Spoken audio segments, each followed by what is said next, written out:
তুমি আমার আকুল পাথার স্বপ্নে দেখা কেউ, তুমি আমার চাঁদের পাহাড় গল্প বলা ঢেউ।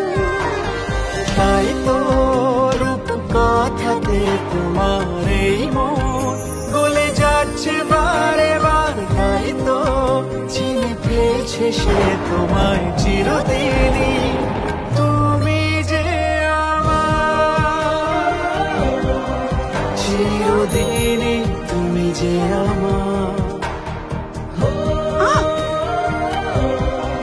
চিরদিনই, তুমি যে চিরদিনই তুমি যে আমার, প্রতিদিন সন্ধ্যে 6:30 জি বাংলায়।